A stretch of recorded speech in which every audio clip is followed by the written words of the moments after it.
Screen தெரியுதாண்ணா? தெரியுதுப்பா. ஜெபம்.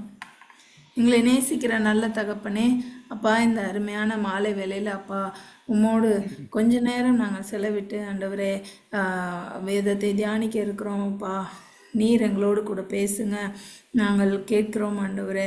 அப்பா மோசேயின் வாழ்க்கையிலிருந்து நாங்கள் கற்றுக்கொள்கிற பாடங்களை ஆண்டவரே உம்முடைய அதிசயமான ஆச்சரியமான ஆண்டவரே விவரிக்க முடியாத உம்முடைய அன்பை உம்முடைய மக்கள் மீது நீர் வைத்திருக்கிற வைராக்கிய வாஞ்சையை நாங்கள் உணர்ந்து கொள்ளவும் அப்பா எங்களுடைய இருதயத்தில் ஒவ்வொருத்தருக்கும் ஆண்டவரே எங்கள் வாழ்க்கைக்கு தேவையான பாடங்களை நாங்கள் கற்றுக்கொள்ளும்படியான ஆண்டவரே அந்த தெய்வீக வெளிச்சத்தை நீர் எங்களுக்கு தர வேண்டுமாய் ஜெபிக்கிறோம். இந்த நாள் நிகழ்ச்சி ஆரம்பம் முதல் முடிவு வரைக்கும் கர்த்தர் நீங்கள் பொறுப்பெடுத்து நடத்துங்க. முழுவதுமாக என்னுடைய கருத்தில் ஒப்பு கொடுக்குறோம். ஏசு கிறிஸ்துவின் நாமத்தினால கேட்குறோம் ஜீவனுள்ள நல்ல பிதாவே, ஆமென். ஆமென். அன்பானவர்களே, உங்கள் யாவரையும் ஆண்டவராகிய இயேசு கிறிஸ்துவின் நாமத்திலே நான் வாழ்த்தி வரவேற்கிறேன். நாம் யாத்திரையாகமத்தின் 3வது பகுதிக்குள்ளாக நாங்கள் போக போகிறோம். ஒரு சில காரியங்களை உங்கள்கிட்ட பகிர்ந்துக்கிட்டு நான் இந்த 3வது அதிகாரத்துக்குள்ளே போகிறோம். அதாவது அதுக்கு முன்னாடி நம்ம 2வது போன வாரம் நடந்த காரியத்தை குறித்த ஒரு சுருக்கமான ஒரு ரீகேப்புக்குள்ளே போயிட்டு அதுக்கப்புறம் தான் போக போகிறோம். அதுக்கு முன்னாடி ஒரு சில காரியங்களை நான் சொல்றது நல்லதுன்னு எனக்கு தோணுச்சு. என்னன்னா, இந்த ஜூம் மீட்டிங்ல குறிப்பா அந்த யாத்திராகமத்தின் காரியங்களை நம்ம பார்க்கிறப்போ, பல விஷயங்கள் நாம் வேதத்தில் பார்க்காத சில காரியங்கள் இருக்கும். அதே வண்ணமாக சில பூகோளவியல் ரீதியான காரியங்களை நம்ம சொல்லப் போறோம். உதாரணத்துக்கு என்னன்னா, சீனாய் மலைன்னு இருக்கிறது நம்ம இருக்கிற மாதிரி சீனாய் மலை கிடையாது அப்படிங்கிறதுக்கெல்லாம் சில நிரூபணங்களோட சொல்லப் போறோம். ஏன் இதுக்கு முன்னாடி இந்த ஒரு பின்னணியை நான் சொல்றேன் அப்படின்னு கேட்டீங்கன்னா, சொல்லப் போறவைகள் அனைத்தும் ஆராய்ச்சிகளின் அடிப்படையில் சொல்லப்பட்ட ஒரு காரியம். இது ஏதோ ஒரு காரியத்தை சொல்றாரு. ஏன்னா பல நேரங்கள்ல இப்படியான அ வ வேத பாட வகுப்புகள்ல சொல்றப்போ, இல்ல அது இந்த மாரி ஒரு அ பூகோள ரீதியான, தொல்பொருள் ஆராய்ச்சி ரீதியான காரியங்கள பத்தி பேசுறப்போ, பலருக்கு இதற்கு ஆதாரம் உண்டான்ற ஒரு கேள்விகள் இருக்கும். இது எங்கிருந்து இந்த தகவல்கள இவங்க சேகரிக்கிறாங்க அப்படின்ட்டு இருக்கும். அன்பானவர்களே, இந்த எல்லா தகவல்களும் சும்மா ஒரு காத்து வழி செய்திகள் கிடையாது. அதற்கான ஆதார புத்தகங்கள் உண்டு. நான் ஏற்கனவே சொன்ன மாரி சாபாட் ORGன்ற ஒரு வெப்சைட்ல இருந்து இந்த யூதர்கள் அந்த பழைய ஏற்பாட்டு காரியங்கள் அந்த இதோட பார்க்கிறோம். இந்த இந்த எபிசோட்ல நம்ம பார்க்கக்கூடிய பல விஷயங்களுக்கு ஆதாரம் கூட பார்த்தீங்கன்னா, காலின் ஹம்ப்ரி எழுதின தி மிராக்கிள்ஸ் ஆஃப் எக்ஸடஸ் அப்படின்ற ஒரு புத்தகத்திலிருந்து நிறைய குறிப்புகள் நம்ம எடுத்திருக்கோம். அது இல்லாம மற்றும் சில வேத ஆராய்ச்சிகள், வேத தகவல்கள் இந்த அட்டையில நீங்க பார்க்குறீங்க. இது 20 வருஷத்துக்கு முன்னாடி 2004ல வந்த ஒரு தொகுப்பு. இது வேதாகம இந்த யாத்திராகமத்தை பற்றி பல விமர்சகர்கள் எழுப்பின அநேகம் கேள்விகளுக்கு தெள்ளத் தெளிவான ஒரு பதிலை கொடுத்த ஒரு புஸ்தகம். இந்த புக் வந்தப்போ ரொம்ப பரபரப்பா இருந்தது. ஏன்னா இதோடைய ஆசிரியர் காலின் ஜே ஹம்ப்ரி அவர் இங்கிலாந்துல ஆக்ஸ்போர்ட் யூனிவர்சிட்டியில ஜியாலஜி ப்ரொஃபஸரா இருக்கிறாரு. அவருடைய இன்னொரு தொகுப்பை நான் மொழிபெயர்ப்பானகிறப்போ எனக்கு அவருடைய நண்பர் மூலமா பழக்கமானாரு. அதுக்கப்புறம் தான் அந்த புத்தகம் எனக்கு கிடைச்சது. அவர் ஒரு உலக அளவுல மிக மதிக்கப்படுகிற ஒரு ஆராய்ச்சியாளர். அவர் இந்த புத்தகத்துல நம்ம பார்க்க போற மீதியான் அப்படின்ற ஒரு இடம், அதாவது மோசே தப்பி ஓடின மீதியான்ற ஒரு இடம், இப்ப எல்லாரும் உலகத்துல இருக்கிற பாதி பேர் சில வேத வல்லுனர்கள் கூட நினைச்சுக்கிட்டு இருக்கிற மாதிரி அது இல்ல அப்படின்னு சொல்லியிருக்காரு இந்த புஸ்தகத்துல. அப்படி சொல்லுவதற்கு முன்பாக அந்த இடத்திற்கு போய் எல்லா விதமான ஆராய்ச்சிகளை பண்ணி, புதைபொருள் ஆராய்ச்சியிலிருந்து அந்த இடங்கள் பத்தின தகவல்கள் எழுதின ஆசிரியர்களை சந்திச்சு அதாவது புத்தகம் வாயிலாகவும் அவர் பர்சனலா நேரடியா போயும் இந்த காரியங்கள்லாம் எடுத்திருக்கிறார். ஆக உங்களுக்கு ஒரு சந்தேகங்கள் எதுவும் வரணும்ட்டு அவசியமே கிடையாது. அப்படி உங்களுக்கு அது மேலும் மேலும் தகவல் வேணும்னா நீங்க வந்து அந்த என்ன மறுபடியும் நீங்க என்ன கான்டாக்ட் பண்ணீங்கன்னா, எந்த புக்ல இருந்து நாங்க எடுத்தோம் அப்படின்னு சொல்லி நம்ம பார்க்கலாம். மொத்தத்துல இந்த யாத்திராகமத்தின் அனுபவம் உங்களுக்கும், எனக்கும் நிச்சயமா ஒரு வித்தியாசமான ஒரு நிறைவையும், ஒரு சந்தோஷத்தையும் கொடுக்கிற ஒரு காரியமா இருக்கும்னு சொல்லி நான் நம்புறேன். ஏன்னா, நம்ம வந்து ஒரு நடைபெறாத ஒரு கதைய பத்தி நம்ம பார்க்க போறது கிடையாது. இது ஒரு புராண கதையும் கிடையாது. 100க்கு 100 இந்த உலகத்திலே நடந்த ஒண்ணு. அத விட என்னன்னா, ஆண்டவர் தன்னை வெளிப்படுத்தினதின் அழகான விவரிப்பு யாத்திராகமத்தில் இருக்குன்னு சொல்லி நம்ம முன்னாடியே பார்த்திருக்கிறோம். ஆக நம்ம வந்து கடவுள் இந்த வெளிப்படுத்துதலின் மூலமா நமக்கு அநேகம் பாடங்களை சொல்லித் தர்றது மாத்திரம் இல்ல, தான் யார் என்பதையும் எப்படி அந்த மக்களுக்கு உணர்த்தினாரோ, அதே வண்ணமாக நமக்கும் உணர்த்தப் போறாருங்கிறது தான் ஒரு பெரிய சந்தோஷமான, ஆச்சரியமான விஷயம். அதனால கவனிங்க. பல தகவல்கள் வந்து உங்களுக்கு புதுசா இருக்கிறதுனால, புதிதா ஒருவேளை இருக்கு. சில பேர் படிச்சவங்க நெறைய பேர் இருப்பீங்க. ரிசர்ச் பண்ணவங்க நெறைய பேர் இருப்பீங்க. அவங்களுக்கு வந்து ஒருவேள பழகி இருக்கலாம். ஆனா புதிதாய் கேட்கிற மக்களுக்கு, ஒருவேள பைபிள் மாத்திரம் படிச்சுட்டு இருக்கிற மக்களுக்கு இந்த தகவல்கள் வந்து அந்த அந்த ஃபில்லிங் த கேப்ஸ் அப்படின்னு சொல்லுவாங்க. சில வார்த்தைகளுக்கு நடுவுல இருக்கிற அர்த்தங்களை உணர வைக்கிற ஒரு அ மீட்டிங்காக, ஒரு கூடுகையாக இருக்கும்னு சொல்லி நம்ம நம்பலாம். ஸோ இந்த முன்னுரையோட இந்த வார்த்தைக்குள்ள நான் போகணும்னு ஆசைப்படுறேன். இப்போ யாத்திராகமம் 2வது போன வார ஜூம் மீட்டிங்ல நம்ம பார்த்த விவரங்கள் பத்தின ஒரு சின்ன ரீகேப் பார்த்துக்கலாம். அப்ப வந்து இதா இருக்கும். நீங்க பார்த்தீங்கன்னா, யாத்திராகமம் 2ல மோசே மிகவும் தன்னடக்கமா தன்னுடைய முதல் 80 வருட சரித்திரத்த 25 வசனங்களுக்குள்ளாகவே அவர் புதிந்து வைத்திருக்கிறாருங்கிறது ஒரு ஆச்சரியமான ஒரு விஷயம். நீங்க அப்படி பொதிஞ்சு வைத்தத வந்து நம்ப இந்த ஒரு சின்ன பிரிவுகளா போன வாரம் பிரிச்சு நம்ம காமிச்சோம். முதல் அ தன் வாழ்வின் அதாவது இளம் பிராயத்த முதல் 10 வசனங்கள்ல இருந்து. அத கூட இப்ப உங்க ஸ்கிரீன்ல பார்ப்பீங்க. அதாவது தன்னுடைய குழந்தை பருவம், அந்த நீங்க பாருங்க. இந்த ஸ்கிரீன்ல பாருங்க. தன்னுடைய இளம் குழந்தை பருவத்த 2வது அதிகாரம் 1லிருந்து 10 வசனங்கள்ல அவர் சொல்றாரு. அடுத்த 40 வருஷங்கள், அதாவது முதல்ல இருந்தே நீங்க எடுத்துக்கலாம். அது எங்கிருந்து வருதுன்னா, 4 வசனங்கள சொல்றாரு. 11, 12, 13, 14. அதற்கு பிறகு நீங்க பார்த்தீங்கன்னா, அவருடைய அடுத்த 40 வருடங்கள் அந்த வசனங்கள் வந்து அந்த அனுபவங்கள, அந்த நிகழ்வின் சம்பவங்கள பத்தி அ ப 14லிருந்து 22 வயது வரைக்கும் சொல்றாரு. நீங்க பின்னாடி வருகிற 2ஆம் அதிகாரத்துல வருகிற 23, 25ல ஆண்டவர் பற்றின சில காரியங்கள் மோசேயுடைய 80வது வயதளவில், அதாவது அவருக்கு 80 வயசு இருக்கும்போது எகிப்தில் நிகழ்ந்தவை.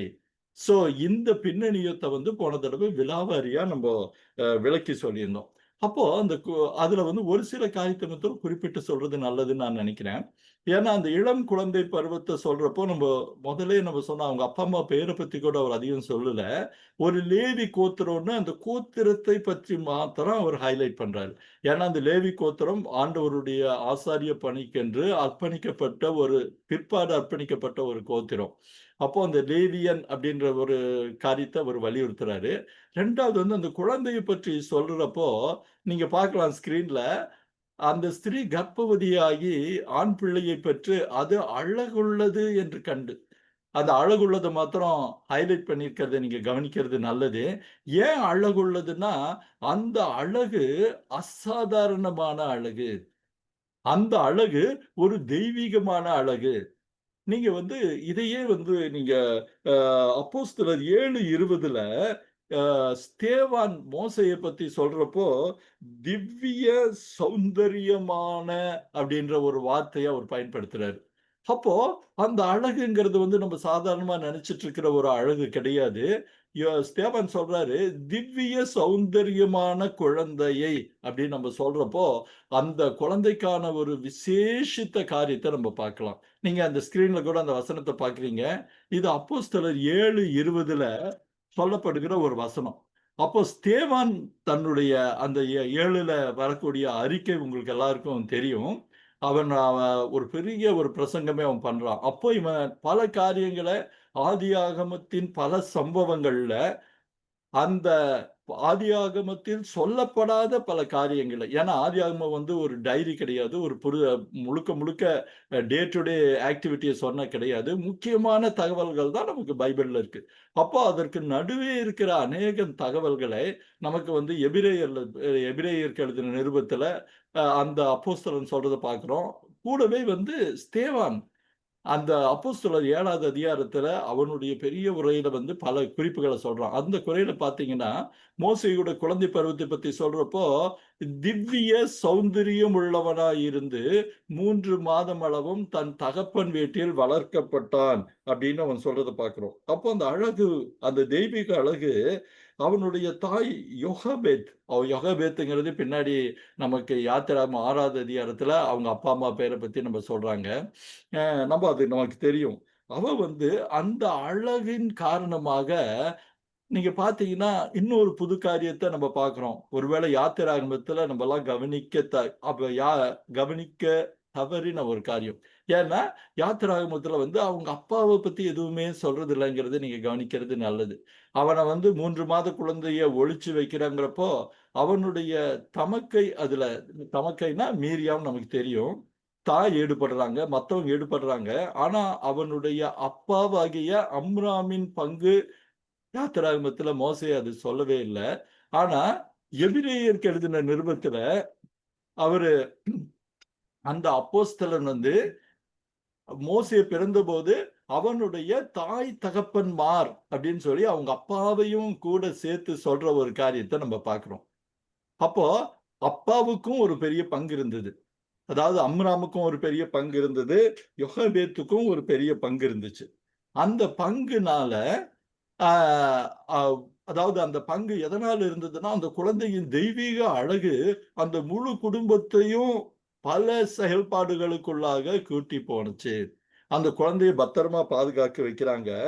அந்த குழந்தைய வந்து பத்திரமா இருக்கணும்ன்ட்டு அவ வந்து ஒரு பேழைய பத்தி பார்த்தோம். ஒரு பேழைய நாணல் பெட்டியில ஒரு பேழைய செய்து, அதுக்கு அதுக்குள்ள ஒளிச்சு வைக்கிறான்னு. அப்ப கூட இன்னொரு தற்செயலான ஒற்றுமைய பார்த்தோம்.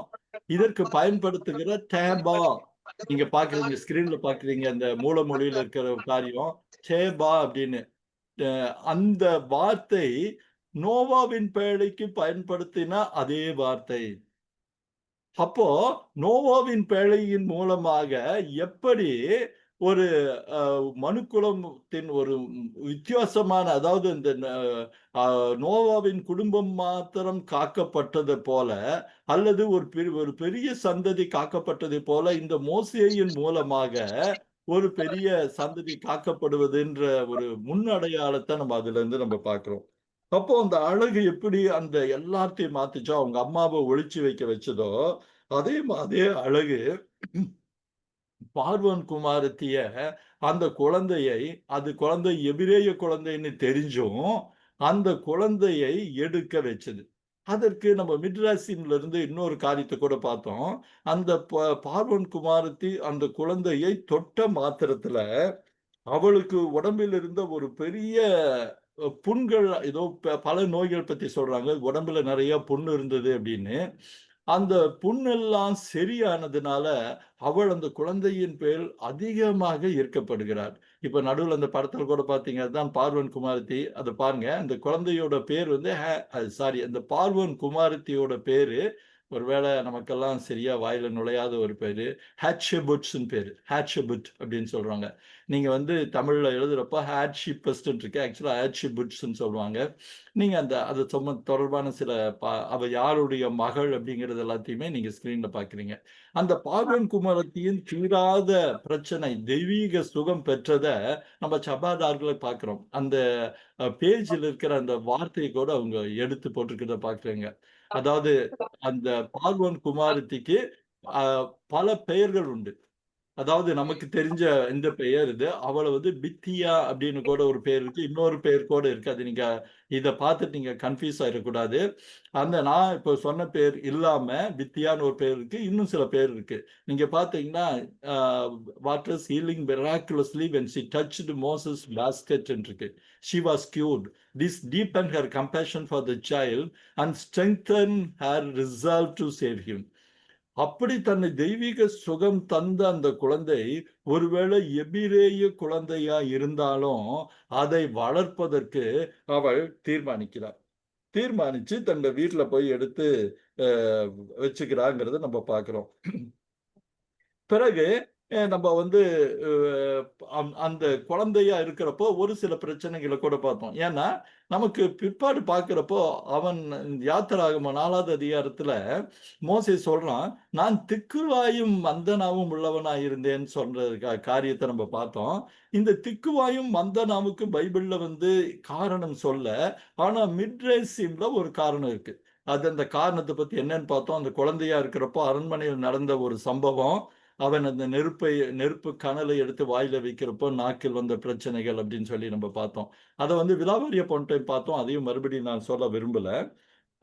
அப்படியாக நம்ம அந்த 4வது அதிகாரத்தை பார்க்கிறப்போ திரும்ப கூட அதை நம்ம நினைவு கூர்ந்து பார்ப்போம்னு வச்சுங்களேன். மற்றபடி அவன் தன் 40 வயது வரைக்கும் சகல சாஸ்திரங்களிலும் கற்பிக்கப்பட்டு வாக்கிலும் ஆஹ் நீங்க அதை பாருங்க, வாக்கிலும் செய்கையிலும் வல்லவனானான். இத மோசே தன்னுடைய அந்த பராக்கிரம சாதனைகளை பத்தி ரொம்ப ஆச்சரியமா அவர் எதுவுமே சொல்றதில்ல. ஆனா அவரை பற்றின விவரங்கள் பல புத்தகங்கள்ல உண்டு. வேதாகமத்திலே எடுத்துட்டீங்கன்னா எபிரேயர்ல வந்து அவர் சொல்றாரு, மோசே சகல சாஸ்திரங்களிலும் கற்பிக்கப்பட்டு வல்லவனானான். அதாவது the most educated man in Egyptian அப்படின்னு நம்ம சொல்லலாம். ஏன்னா ஒரு பார்வன் குமாரத்தியோட பையன் ரொம்ப சிறப்பா படிச்சு, அது மாத்திரம் இல்ல, அவன் யுத்தத்திலும் ஈடுபட்டு பார்வன் குமாரத்தியோட தளபதியா அவன் போய் பல இடங்கள்ல ஜெயிக்கிறத பார்க்கிறோம். உதாரணத்துக்கு சொல்ல போனா எத்தியோப்பியாவுல போய் அவனுடைய வெற்றி நிமித்தம் அந்த எத்தியோப்பிய இளவரசியில தபாரிஸ்ன்னு அந்த இளவரசி பேரு, அவளை கல்யாணம் பண்றதா கூட பல தகவல்கள் உண்டு. பிளாவியஸ் ஜோசிபஸ் என்ற ஹிஸ்டாரியன் இந்த சின்ன சின்ன தகவல்கள் எல்லாம் நமக்கு கொடுத்திருக்கிறாரு. வேதாகமத்துல இல்ல. ஆனா ரொம்ப ஆத்தென்டிக்னு மதிக்கப்படுகிற அநேக புத்தகங்கள்ல மோசேயுடைய 40 வயதிற்கு முன்பாக இருந்த பல சம்பவங்களை நம்ம பார்க்கிறோம். அந்த காரியங்கள் ரொம்ப தெளிவா சொல்லப்பட்டிருக்கு. ஆனா மோசே நம்ம முன்பே சொன்ன வண்ணமாக அந்த தன்னடக்கத்தின் நிமித்தம் அவர் அதை பத்தி ரொம்ப விவரமா எதுவும் சொல்றதில்ல. இப்ப நீங்க பாத்தீங்கன்னா 11வது வசனத்திற்கும் 14வது வசனத்திற்கும் இடையில நீங்க பாத்தீங்கன்னா கொஞ்சம் குறைய, அதாவது யாத்திராகமம் 2வது அதிகாரம் 11லிருந்து 14வது வசனத்துக்கு நடுவுல கொஞ்சம் குறைய ஒரு 40 வருஷம் இருக்கு. ஏன்னா அவர் இளமை காலத்தை ஒண்ணுமே சொல்றதே கிடையாது. ஆனா 40 வயதா இருக்கிறப்போ நடந்த சம்பவத்தை சொல்றாரு. நீங்க பார்த்தா அதுவும் மோசே 40 வயதுன்னு சொல்றது இல்ல.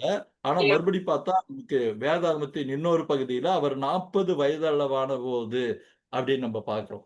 நம்ம பைபிள்ல வந்து சும்மா மோசே பெரியவனான காலத்தில் அப்படின்ற ஒரு வார்த்தை மாத்திரம் தான் இருக்கு. ஆனா பெரியவனான காலங்கிறப்போ அது எந்த காலங்கிறப்போ நமக்கு வந்து நான் அப்போஸ்தலர் நடவடிக்கைகள்னா அவர் 40 வயதான போது அப்படின்ற ஒரு வசனம் இருக்கும். அந்த வசனத்துல தன் சகோதரரிடத்தில் போய் அப்படின்னு நம்ம பார்க்கிறோம். அப்போ அந்த 2 பேர்த்துக்கிட்ட சண்டை போடுறாங்க. அதாவது அந்த 7 அப்போஸ்தலர் 7:23ல அதை நம்ம பார்க்கிறோம். மறுபடி ஸ்தேவான் தான் அதை சொல்றாரு. அவனுக்கு 40 வயசான போது தன்னுடைய சகோதரரிடத்துல போய் அவன் சொன்னான். ஆனா அவங்க வந்து அதை ஏத்துக்கலன்னு. அந்த 2 பேர் யாருன்னு நீங்க பார்த்தீங்கன்னா, அ பிற்பாடு யாத்திராகமத்திலும் எண்ணாகமத்திலும் வரக்கூடிய தாத்தான், அபிராம் என்று சொல்லப்படுகிற 2 நபர்கள். அவர்கள் வந்து இந்த எபிரேய மக்கள் மத்தியில குட்டி குட்டி தலைவர்களா இருந்தாங்க. அந்த தலைவர்கள் கூட தான் போய் அவன் வந்து பேசுறான். ஆனா அவங்க வந்து அவனை அங்கீகரிக்கிறது இல்ல. அப்போ அவன் என்ன பண்றாங்க, அங்கீகரிக்கிறது மாத்திரம் இல்ல, அவனை எதிர்க்கிறார்கள். இது வந்து மோசேக்கு ஒரு பெரிய குழப்பத்தை ஏற்படுத்தி இருக்க முடியும். ஏன்னா அவன் தன்னுடைய இனத்தார்கள்னு நினைச்சிட்டு இருக்கிறப்போ அவங்க அவனை அவனுடைய சக எபிரேய குலத்தில் இருக்கிறவனாக, ஒரு எபிரேயனாக அவர்கள் அங்கீகரிப்பதில்லை. அவங்கள பொறுத்த வரைக்கும் அவன் வந்து ஒரு எகிப்திய அதிகாரி தான். ஏன்னா பார்வோன் குமாரத்தியா எல்லா விதமான அதிகாரத்தை கொண்ட தளபதியா இருந்தான். அப்படியே தான் அவங்க நினைச்சிட்டு இருக்காங்களே தவிர்த்து அவன் தங்களுக்கு உதவி செய்ய வந்தவன்னு நம்புறதே கிடையாது. அப்போ இந்த இடத்துல ஒரு சரித்திர தகவலோட நம்ம இத பார்த்தா நல்லா இருக்கும். ஏன் அவங்க அப்படி தளபதியா இருக்கிறவன அலட்சியமா பேசுறாங்க, எதிர்க்கிறாங்க அப்படிங்கிறதுக்கு ஒரு காரணம் உண்டு. ஏன்னா, அவனை ஆர்வமாய் வளர்த்து வந்த பார்வோன் குமாரத்தி மோசேக்கு 40 வயது ஆவதற்கு முன்பாக, ஒரு சில வருஷங்களுக்கு முன்பாக அந்த குமாரத்தி இறந்து விடுகிறாள். அப்ப யார் அவளுக்கு சப்போர்ட் பண்ணிட்டு இருந்தாங்களோ, யார் மோசேக்கு ஆதரவு குடுத்துட்டு இருந்தாங்களோ, அவங்களுடைய காரியம் முடிஞ்ச உடனே உங்களுக்கு எல்லாருக்கும் தெரியும். ஏற்கனவே மோசே மேல ஒரு பெரிய க கடுப்பும், காய்ப்பும், பொறாமையும், அங்கலாப்பும் அந்த எபிரெயர் அரண்மனையில இருந்திருக்கணும். ஏன்னா, இவனுக்கு கொடுக்கப்பட்ட அதீத செல்லம், இல்ல அதீத செல்வாக்கு அவர்கள இவன் மேல பொறாமைப்பட வச்சிருக்க முடியும். அப்ப இவன் என்ன தப்பு செய்றான் அப்படின்னு அவங்க பார்க்க காத்துட்டு இருக்கிற நேரத்துல தான், இந்த ஆதியாகமத்தின் 12, 14 சம்பவங்கள் நடக்கிறதுங்கிறத ஞாபகத்துல வச்சுக்கலாம். அப்போ இந்த சம்பவங்கள்ல பண்றப்ப தான், அவன் ஒரு எகிப்தியன கொலை செய்றான். எகிப்தியன கொலை செய்றான். நம்ம பல பேர் இன்னைக்கு வேதத்த பத்தி நம்ம சொல்றப்போ, மோசே ஒரு கொலை செய்துவிட்டு ஓடிவிட்டான், கொலை செய்துவிட்டு ஓடிவிட்டான்னு அ ஒரு மழுங்கலான அர்த்தத்துல சொல்றத நானும் கேட்டிருக்கேன். நீங்களும் நெறைய பேர் கேட்டிருப்பீங்க. ஆனா, அதனுடைய உண்மையான அர்த்தம் என்னன்னு கேட்டீங்கன்னா, அவன் தன்னுடைய நிலையை உறுதிப்படுத்திக்க, அதாவது என்னன்னா, தன்னை வளர்த்த குமாரத்தி பார்வோன் குமாரத்தி இறந்துட்டாங்க. அவனுக்கு தன்னை பற்றின குழப்பம் இருந்தது. நம்ம யார் கூட்ட போறது? ஒருவேளை இந்த ஒடுக்கப்படுகிற எபிரெயர்களை ஒருங்கிணைத்து நம்ம ஏதாவது பண்ணணுன்ற முயற்சியில, ஏன்னா அவர்கள தான் பண்ணணும். ஏன்னா, அவன் ஏன் அப்படி ஒருவேளை நினைச்சிருக்குன்னு கேட்டா, அவனுக்கு அரசியல் அனுபவம் உண்டு. படிப்பு உண்டு. படைகளை நடத்தின அனுபவம் உண்டு. அந்த பகுதி பத்தின எல்லா விதமான பூகோள நா அறிவு அவனுக்கு உண்டு. அவனுடைய அனுபவத்த வச்சு இந்த மக்களை அங்கிருந்து ஒருவேளை விடுதலை செய்து கொண்டு போகிறதற்கு தனக்கு எல்லா தகுதியும் உண்டுன்னு மோசே நம்பி இருக்கிறதுனால, அவன் அவர்களிடம் பேச முயற்சி பண்ணலாம். ஆனா அவனுடைய முதல் முயற்சியே மிகவும் பரிதாபமா தோற்று போகிறப்போ, அவங்க இவனை அங்கீகரிக்கவில்லை. அவனை அவங்க எப்படி பார்வோன் அரண்மனையில அவன எதிரியா பார்த்தாங்களோ, அதே மாதிரி தான் அந்த எபிரெயர்களும் அவனை எதிரியா பார்க்கிறாங்கன்றது புரிஞ்சது. இன்னொரு மிட்ரேஷன் குறிப்பு நமக்கு என்ன சொல்லுதுன்னு கேட்டீங்கன்னா, இவன் அந்த எகிப்திய அதிகாரியை நீங்க அது உள்ளுக்குள்ள பார்த்தீங்கன்னா, அவன் ஒரு விசாரணைக்காரன் நமக்கு தெரியும். அவனை கொலை செய்த காரியத்தை இவன் மேல தப்பு கண்டுபிடிக்க காத்திருந்த பார்வோனிடத்துல போய் சொன்ன உடனே, பார்வோன் இவனை கொலை செய்ய வகை தேடுகிறான்னு சொல்லி நம்ம யாத்திராகமம் 2 அ அந்த இதுல அந்த வசனத்துக்கும் நீங்க பார்த்தீங்கன்னா 2:15 பார்க்கிறோம் நம்ப. பார்வோன் அந்த காரியத்தை கேள்விப்பட்டபோது, மோசேயை கொல்ல வகை தேடினான் அப்படின்னு பார்க்கிறோம். அப்போ ஒரு தெய்வதீனமா அவன் காப்பாற்றப்படுறான். காப்பாற்றப்பட்ட உடனே அந்த வசனத்துடைய 2வது பகுதி என்ன சொல்லுதுன்னு கேட்டா, அவன் தப்பியோடி மீதியான் தேசத்தில் போய் ஒரு துறவண்டையில உட்கார்ந்திருந்தான்னு ஒரே வார்த்தையில ஒரு மகா பெரிய சம்பவத்த மோசே பதிஞ்சிருக்காரு. இப்பதான் இந்த இடத்துல நம்ம பல காரியங்கள தெரிஞ்சுக்கிறது நல்லது. ஏன்னா, அவங்க இந்த சம்பவம் நடந்த இடம் எகிப்து. ஆனா, அவன் போய் தங்குனான்னு சொல்ற இடம் மீதியான். அப்போ இது முதல் பார்வைக்கு நீங்க கேட்கிறப்போ, மீதியான் என்னமோ ஒரு பக்கத்து ஊரு, இல்ல பக்கத்து தெரு அப்படின்றபடியான ஒரு பிம்பம் பலர் மனதில ஒருவேளை ஏற்படுத்தக்கூடும். ஆனா, மீதியான் என்கிற தேசம் மிகவும், மிகவும் தள்ளி இருந்த ஒரு தேசம். இன்னும் சொல்லப்போனா இந்த படத்துல நீங்க பார்க்கிறீங்க, அ நீங்க எகிப்துக்கும், மீதியானுக்கும் நீங்க போய் பார்த்தீங்கன்னா, கொஞ்சம் குறைய 500 கிலோ ஒரு குத்துமதிப்பா. ஏன்னா, அந்த மீதியான்ல எந்த இடத்துல இருந்தான்னு தெரியாது. எகிப்திலிருந்து மீதியான் இருக்கக்கூடிய இந்நாளின் சவுதி அரேபியாவுக்கும் இருக்கிற தூரம் கொஞ்சம் குறைய 500 கிலோமீட்டர். அப்ப அந்த பயண தூரம் ஒருவேள அ 2 வாரமா இருக்கலாம். இப்ப மீதியான ஏன் அ அவன் தெரிவு செய்தான்? அப்படின்னு நம்ம ஒரு சில காரியத்த நம்ம பார்க்க போறோம். இப்போ இது வேதத்தை விட்டு கொஞ்சம் தள்ளி இருந்தாலும், நீங்க தயவு செய்து எல்லாரும் கொஞ்சம் கவனமா, பொறுமையா கேட்டீங்கன்னா, பல சுவாரஸ்யங்கள் உங்களுக்கு காத்திருக்கு. என்னன்னா, மீதியானியர்கள் யார்? அப்படின்னு ஒரு கேள்வி வருது இல்லையா? மீதியானியர்கள் யாருன்னு வர்றப்போ, நமக்கு பைபிள்ல ஒரு க்ளூ இருக்கு. ஆதியாகமம் 25:2 நீங்க பாருங்களேன். ஆதியாகமம் 25:2 25:2 ஒரு காரியத்தை நம்ம பார்க்கிறோம். என்னன்னு கேட்டா, ஆபிரகாமுக்கு கேத்தூராளால் வந்த மகன்களில் ஒருவன் பெயர் மீதியான். நீங்க அது ஒரு ஆச்சரியமான விஷயம். அப்போ என்னன்னா மறுபடி அவன் இதை தன்னுடைய அதாவது அந்த எபிரேயத்தை பாருங்க, ஆபிரகாம் கேத்தூருள் என்னும் பெயர் கொண்ட ஸ்திரியை விவாகம் பண்ணி இருந்தால், நீங்க ஹைலைட் பண்ணிக்கிறத பாத்தீங்கன்னா மீதியானை அப்படின்னு நம்ம பாக்குறோம். அந்த மீதியான் பின்னாடி நீங்க போய் பாத்தீங்கன்னா அவன் அங்கிருந்து தள்ளி போய் அந்த மீதியான் தேசத்துக்கு போறோம். அந்த மீதியான் தேசத்திலிருந்து அவர்கள் வியாபாரம் செய்கிறத நமக்கு வேதத்தில் பல இடங்களை பார்க்கிறோம்.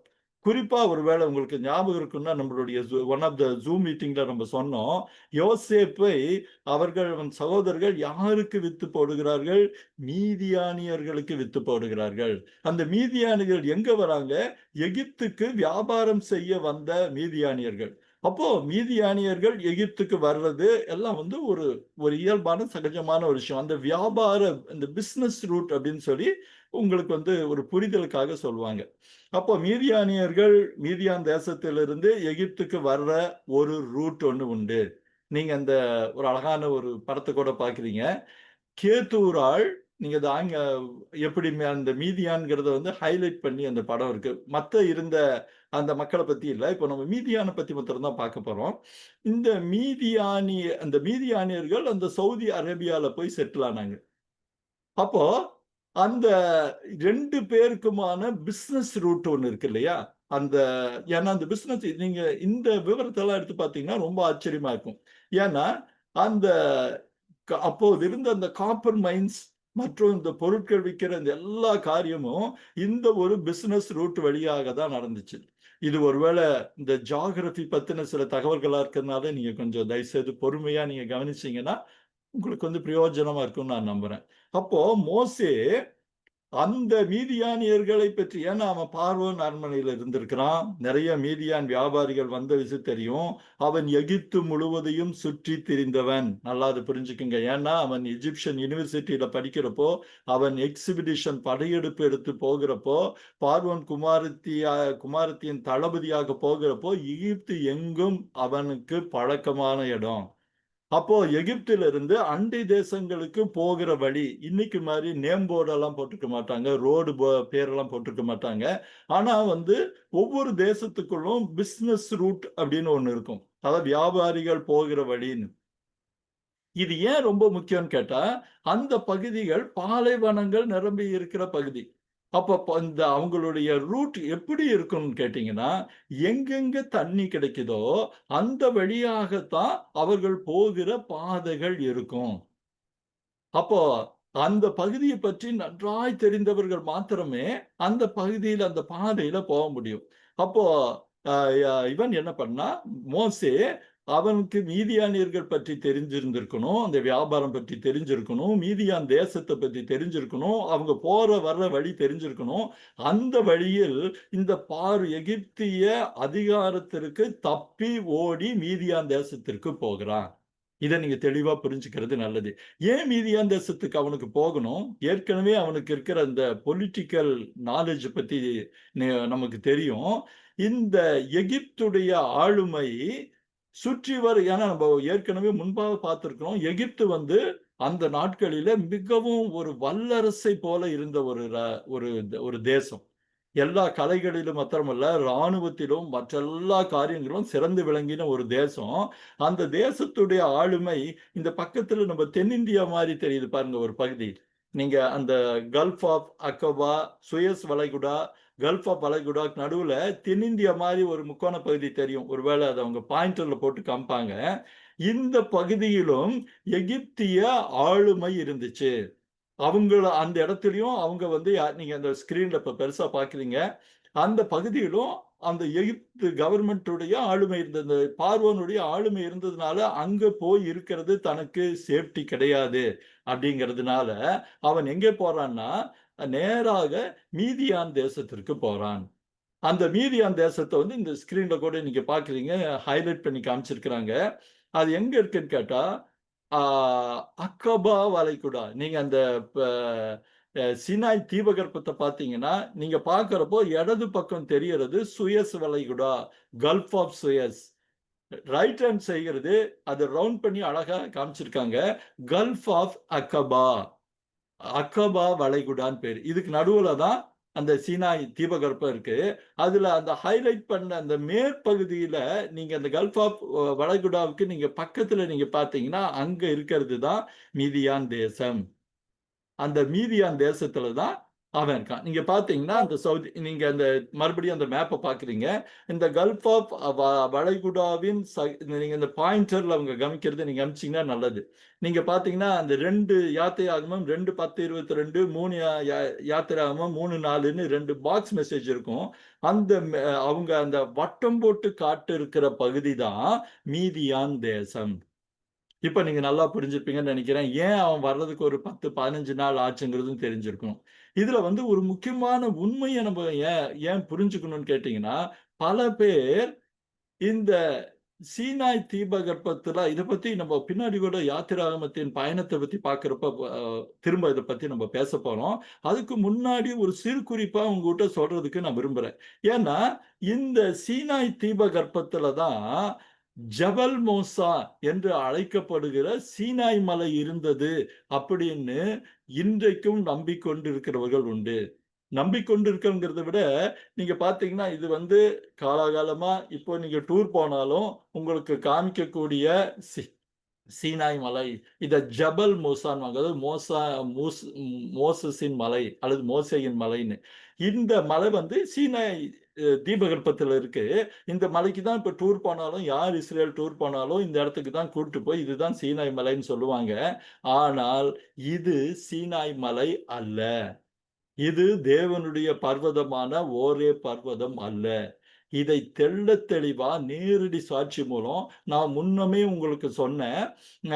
காலின் ஹம்பரி நிரூபித்து விட்டார். ஆனா இன்னைக்கும் டூரிஸ்ட்டுங்க வந்து இத தான் நம்பிட்டு இருக்காங்க. இந்த புக்க நீங்க பார்க்குறீங்க. சர் காலின் ஹம்பரி வந்து அத நிரூபிச்சிருக்கிறாரு.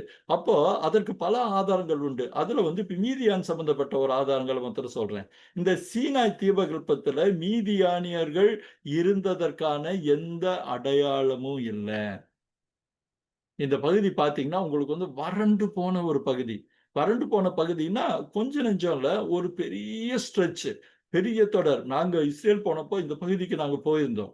அப்போ இந்த பகுதி முழுக்க காய்ந்து போன பாறைகளும், அங்கங்கே லேசா சில செடி கொடிகள் இருந்ததை தவிர்த்து வேற ஒண்ணும் கிடையாது. அப்போ எப்படி இது வந்துச்சுங்கிறது வந்து தனி கதை. ஏன் இப்படி இது சீனாய் மலைன்னு சொன்னாங்கிறது தனி கதை. அது நம்ம பின்னாடி பார்க்க போறோம். ஆனா மீதியானியர்கள் இங்க இல்லங்கிறதுக்கு என்ன ஒரு நிரூபணம்னு கேட்டா, ஒரு குடிகள் ஒரு இடத்துல இருந்தா, அவர்களுக்கான அடையாளங்கள் என்னன்னு பார்த்தீங்கன்னா, அவர்கள் பயன்படுத்தின பொருட்களை புதைபொருள் ஆராய்ச்சியில எடுப்பாங்க. இப்ப கூட கீழடி பத்தி நீங்க நெறைய கேள்விப்பட்டிருப்பீங்க. கீழடியில அந்த காலத்து தமிழர் நாகரீகங்கள பத்தி எடுத்ததா எக்ஸிபிஷன் வச்சிருக்காங்க. அதுல நீங்க ஒருவேள படத்துல பார்த்தீங்கன்னா, அவர்கள் பயன்படுத்தின பொருட்கள எடுத்து ஒரு ஆள் வந்து பிரஷ் வச்சு சொரண்டிக்கிட்டே இருப்பாரு. அவர் எத எடுக்கிறார்ன்னு கேட்டா, அவர்கள் பயன்படுத்துகிற சட்டிகள், மண் சட்டிகள் அல்லது கல் சட்டிகள் இதை எடுத்து பார்ப்பாங்க. ஏன்னா, அதன் மூலம் அந்த காலத்தையும், இதையும் நம்ம கண்டுபிடிக்க முடியும். அப்படி பார்க்கிறப்போ, இந்த சீனாய் தீபகற்பத்துல எதுவுமே அவர்கள் இருந்ததற்கான ஆதாயம் கிடைக்கல. ஆனா, அந்த சவுதி முதல்ல பார்த்த அந்த ஒரு மேப்ல நீங்க அவங்க காமிச்சாங்க இல்லையா கோடிட்டு, அந்த இதுல நீங்க பார்த்தீங்கன்னா, இந்த படம் தான். இந்த கொஞ்சம் முன்னாடி போடுங்கப்பா. அந்த மீடியா மேப் மாத்திரம் போடுங்க. அந்த சிங்கிள் ஸ்ட்ரெச்சா இருக்குதுல்ல அந்த இந்த இடத்துல பார்த்தீங்கன்னா, அது போட்டது தான்ப்பா. இல்ல இந்த ஸ்ட்ரெச்சா இருக்குல்ல அந்த மேப் போடுங்க. அதுல தைமா, கொராகா அப்படின்னு 2 இடங்கள் முக்கியமான இடத்துல ஆராய்ச்சி பண்ணப்போ, அங்க கிடைக்கிற பாட்ரீஸ் எல்லாரும் அந்த இடத்துல தான் மீதியானியர்கள் இருந்தாங்க. இந்த படம் தான். இதுல பார்த்தீங்கன்னா, இதுக்கு நடுவுல இந்த ஏரியாவுல நீங்க பார்த்துக்கங்க. இந்த இடப்பக்கம் இருக்கிறது கல்ஃப் ஆஃப் அக்கபா. அதாவது செங்கடல், அதுவும் செங்கடல் தான். அத நல்லா ஞாபகத்துல வச்சுக்கிறது நல்லது. நீங்க அந்த பாயிண்டர்ல காமிக்கிறாங்க பாருங்க. இந்த பகுதியில இது வந்து ஒரு மேலையும் கீழையும் சொல்லப்போனா ஒரு 200 கிலோமீட்டர், மேல 200 கிலோமீட்டர், அகலம் 200 கிலோமீட்டர் உள்ள ஒரு இடம். அதாவது மீதியான் தேசம்னு சொல்றது. இப்போதைக்கு அதுக்கு வேற ஒரு பெயர் இருக்கலாம்.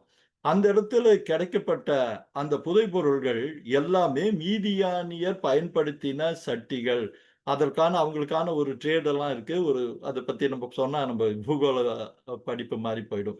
ஆனா அந்த காரியங்கள் என்ன நிரூபிக்குதுன்னு கேட்டா, மீதியானியர்கள் அங்க தான் இருந்தாங்கன்னு. அப்போ சீனாய் மலை சீனாய் தீபகற்பத்துல இல்ல. அத நம்ம ரொம்ப அழுத்தம் திருத்தமா, தெளிவா, ஆழமா பிரிச்சுக்கிறது ரொம்ப ரொம்ப ரொம்ப அவசியம். அப்போ அந்த சீனாய் மலை எங்க இருந்திருக்க முடியும்? இந்த மீதியான் தேசத்திற்கு அருகில் இருந்திருக்க முடியும். அத பத்தி நம்ம பின்னாடி பார்க்க போறோம். அப்போ இவன் அங்கிருந்து கிளம்பி நேராக மீதியான் தேசத்திற்கு வரான். ஏன்னா, இப்ப நமக்கு நல்லா தெரிஞ்சிருச்சு. நமக்கு அந்த சீனாய் தீபகற்பத்துல ஜபல் முசான் இருந்தாலும், காலாகாலமா அந்த டூரிஸ்ட் ஆட்கள் அங்க போனாலும், அந்த இடம் சீனாய் மலை இல்ல. சீனாய் மலை இங்க பார்த்தீங்கன்னா, சீனாய் பெனின்சுலான்னு சொல்லி இங்கிலீஷ்ல ரொம்ப தெளிவா போட்டிருப்பாங்க. சீனாய் அதே மாரி அந்த ஓரே பர்வதம் சொல்றாங்க இல்லையா? தேவ பர்வதமாகிய ஓரே பர்வதம்ன்னு. அத பத்தி இன்னொரு விவரம் இருக்கு. அது நம்ம அப்புறம் பார்க்க போறோம். சீனாய் மலையும் இல்லன்னு தெரிஞ்சிருச்சு. அப்போ அவன் எகிப்திலிருந்து அந்த நீண்ட நெடிய பயணத்திற்கு பிறகு அவன் எங்க போறான்னு கேட்டீங்கன்னா, நேரா மீதியானுக்கு போறோம். இப்போ நீங்க ஒரு காரியத்த எத்தன பேர் இத கவனிச்சிருப்பீங்கன்ட்டு எனக்கு தெரியல. நீங்க அந்த முகப்பு படத்த நீங்க பாருங்க. அந்த முகப்பு படத்த போடுங்கப்பா. ஃபர்ஸ்ட் படம். இந்த படத்த நீங்க பார்த்தீங்கன்னா, ஒரு காரியத்த ரொம்ப அழகா எலிசபெத்தும், மோசேயும் செட் பண்ணியிருக்காங்க. ஏன்னு கேட்டா, நம்ம இத பத்தி தான் நம்ம பார்க்க போறோம். மோசேய பத்தி பார்க்கிறப்போ, இந்த படத்த நீங்க உத்து கவனிச்சீங்கன்னா, வலப்பக்கம் இருக்கிற மோசே, அதாவது நேர் கோடு போட்டு அந்த உருவத்த பிரிச்சிருக்கிறாங்க. இடப்பக்கம் இருக்கிற மோசே, எபிரேய அட்டையர்ல இருக்கிற மோசே. அதாவது பார்த்தீங்கன்னா, அவன் கையில இருக்கிற கோல், அவனுடைய அங்கி, கழுத்தில் இருக்கிற பட்டை எல்லாம். இடப்பக்கத்துல இருக்கிற அதாவது நம்ம ஸ்கிரீன பார்த்தீங்கன்னா, வலப்பக்கம் இருக்கிற பாதி மோசே யாருன்னு கேட்டீங்கன்னா, எகிப்து காஸ்டியூம்ல இருக்கிற மோசே. அப்போ மோசேயின் ஒரு பகுதி எபிரேயம், ஒரு பகுதி எகிப்துன்னு இந்த படத்த ரொம்ப அழகா அவங்க எலிசபெத்தும், சாமும் செட் பண்ணியிருக்காங்க. உண்மையாலுமே அவங்கள நான் ரொம்ப அப்ரிஷியேட் பண்றேன். ஏன்னா, இதுதான் இன்றைக்கு நம்ம சிந்திக்க போற ஒரு பகுதி. ஏன்னா, மோசேயுடைய பெரிய பிரச்சனைய பத்தி நம்ம பார்க்க போறோம். மோசே யாத்திராமத்துக்குள்ள போறப்போ, அதற்கு முன்பாக இருக்கிற பிரச்சனைய பத்தி பார்க்க போறோம். அந்த பிரச்சனை என்னன்னு கேட்டீங்கன்னா, நான் எபிரேயனா? நான் எகிப்தியனா? என்னுடைய அடையாளம் என்ன? நான் எதை அடையாளமாக வைத்திருக்கிறேன்ற ஒரு குழப்பம் அவனுக்கு இருந்தது. ஏன்னா, அவன் 40 வயதான போது இந்த எபிரேய மக்கள் கிட்ட போய் பேசினப்போ, அவர்கள் அவனை எகிப்தியனாக வைத்துக்கொண்டு நினைச்சபடியினால் அவனை அங்கீகரிக்கல. அதே சமயத்துல அந்த பார்வோன் அரண்மனையில இருந்த எகிப்தியர்கள், இவன் எபிரேயன் தான், இவன் நமக்குள்ள உள்ளன்னு சொல்லி, நமக்கானவன் இல்லன்னு சொல்லி அவனை கொலை செய்ய வகை தேடுறாங்க. அப்போ அவன் மனதிலே ஏற்பட்ட ஒரு பெரிய குழப்பத்தோடு தான் வரான். அது என்ன குழப்பம்? நான் யார்? என்னுடைய அடையாளம் என்ன? நான் எகிப்தியனா? எபிரேயனா? பார்வோன் குமாரத்தி எனக்கு எல்லாத்தையும் கத்துக் குடுத்தாங்க. எகிப்திய மொழியிலிருந்து, எகிப்திய கலாச்சாரத்திலிருந்து, எகிப்திய பூகோள அறிவிலிருந்து சகலத்தையும் எனக்கு கத்துக் குடுத்தாங்க. அந்த ஞானத்தில், அந்த அறிவுல நான் வளர்ந்தேன்.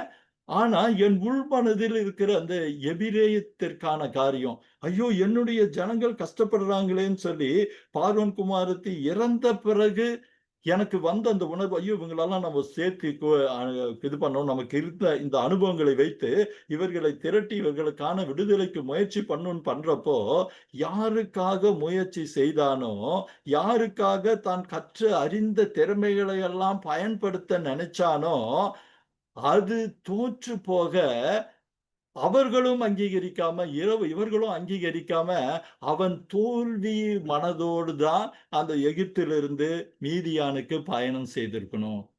அது மாத்திரம் இல்ல, இன்னொரு பெரிய உளவியல் காரணம் ஒண்ணு உண்டு. இதை நீங்க நல்லா கவனிக்கிறது ரொம்ப ரொம்ப நல்லது. நான் ஏற்கனவே சொன்னேன், மோசே தன்னுடைய அடையாளத்தை தேடி தன் பயணத்தை எகிப்திலிருந்து ஆரம்பிக்கிறான். அதற்கு இன்னொரு காரணம் என்னன்னு கேட்டா, அவன் பிறந்ததிலிருந்து அவனைச் சுற்றி இருந்தவர்கள் வெறும் பெண்கள். அவன் 3 மாசத்துல இருக்கிறப்போ, அவன பொத்தி பொத்தி பாதுகாத்தது அவனுடைய அப்பாவும், அம்மாவுனாலும். ஆனால் அவன் அம்மா தான் அவன் மனதிலே அதிகமாய் இருந்திருக்க முடியும். ஏன்னா நமக்கு தெரியும், பால் கொடுத்த தாயை யாரும் மறக்க முடியாது. தன்னை பார்த்துக் கொண்ட மீரியாம் அடுத்த பெண்ணா இருக்கிறா. பிறகு நதியில விடப்பட்ட போது தன்னை தண்ணீரிலிருந்து எடுத்து தனக்கு மோசே என்கிற எகிப்திய பெயரையும் கொடுத்து தன்னுடைய சொந்த குமாரனாக வளர்த்த ஹெட்ஷபுட்ஸ், இந்த 3 பெண்கள் தான் அவன் வாழ்க்கையில 40 வயது வரைக்கும் பெரிய அளவுல டாமினேட் செஞ்சிருந்தாங்க, ஆக்கிரமிச்சிருந்தாங்க. அதுலயும் முதல் 2 பேரு ஒரு சின்ன வயதுல அவங்க அம்மா பால் கொடுத்ததுனால, யோகபேத் பால் கொடுத்ததுனால, மிரியாம் அவனை அப்பப்ப பார்த்துக்கிட்டதுனால அவங்களுடைய ஞாபகங்கள் கொஞ்சம் இருக்கலாம். ஆனா பார்வோன் குமாரத்தியின் அன்பும் பாதுகாப்பும் அவனை மிகவும் வேறு ஒரு காரியத்துல வளர்த்திருக்க முடியும். ஏன்னு கேட்டா, ஒரு ஆண் ஆண் துணைனா ஒரு ஆண்கள் ஒரு அப்பா ஸ்தானத்துல யாருமே இல்லாம இருந்தது. இல்ல அவனை ஒரு மென்டராக வைத்து பாதுகாக்க எந்த ஆண்களும் இல்லைங்கிறது தான் ஒரு பெரிய ஆச்சரியம். ஏன்னா ஆரோனை பிறகுதான் அவன் பார்க்கிறான். ஆரோன் இந்த சீன்லயே வர்றது கிடையாது. அப்போ அவன் மனதில் இருக்கும். ஏன்னா பார்வோன் அரண்மனையில இருக்கிறவங்க எல்லாரும் பார்வோன் குமாரத்தி இவனுக்கு செல்லம் கொடுத்ததுனாலேயே அவனை வெறுத்தாங்க. அவன் மேல ஒரு வெளிப்பார்வைக்கு காட்டாவிட்டாலும் அவன் மேல் ஒரு வன்மத்தை வச்சிருந்தாங்கங்கிறதுனால அவனுக்கு ஒரு அடையாளமே இல்லாம இருந்தது. அந்த குழப்பத்தோட தான் அவன் இங்க வரான். இப்ப மீதியான் தேசத்துக்கு அவன் அந்த குழப்பத்தோட வராங்கிறத நீங்க எல்லாரும் ஞாபகம் வச்சுக்கிறது ரொம்ப ரொம்ப நல்லது. இப்ப பாத்தீங்கன்னா நம்ம அந்த பகுதிக்குள்ள நம்ம போலாம். அவங்க மீதியான் தேசத்துல 14வது வசனம் என்ன சொல்றதுன்னு கேட்டீங்கன்னா, அவன் தப்பியோடி இத்தனை சம்பவங்கள். நீங்க ஒரு ஒரு இன்ட்ரெஸ்டிங்கா இதை நீங்க பல பேர் கவனிச்சிருப்பீங்கன்னு எனக்கு தெரியும். இப்போது நான் ஒரு 5 நிமிஷமா சொல்லிட்டு இருந்த அத்தனை சம்பவங்களும் இந்த 15வது வசனத்துக்குள்ளாக இருந்ததுங்கிறது தான் ரொம்ப ஆச்சரியம். அன்பானவர்களே, வேதம் அற்புதமான பொக்கிஷம். வேதத்தின் ரகசியங்களை பார்க்கும்படி என் கண்களை திறந்தருளும் தாவீது சொல்றது எவ்வளவு அழகான விஷயம் பாருங்க. உம்முடைய மகத்துவங்களை பார்க்கும்படி என்னை உணர்வுள்ளவனாக மாற்றும் சொல்றது எவ்வளவு பெரிய காரியம். அது மாத்திரம் இல்ல, இது வெறும் ஒரு சம்பவமோ கதையோ மாத்திரம் இல்ல, அதற்கு பின்பாக தேவனுடைய கரம் செயல்படுகிறதும் தேவனுடைய சித்தம் இருக்கிறதும் நமக்கெல்லாம் அந்த தேவன், அதே தேவன் இன்றைக்கு உங்களோட என்னோட தேவனா இருக்கிறாருங்கிற ஒரு பெரிய நம்பிக்கையும் உற்சாகமும் அது இன்னொரு போனஸ். சரி, இப்ப அவன் போய் இந்த அந்த வசனத்தை பார்ப்போம்.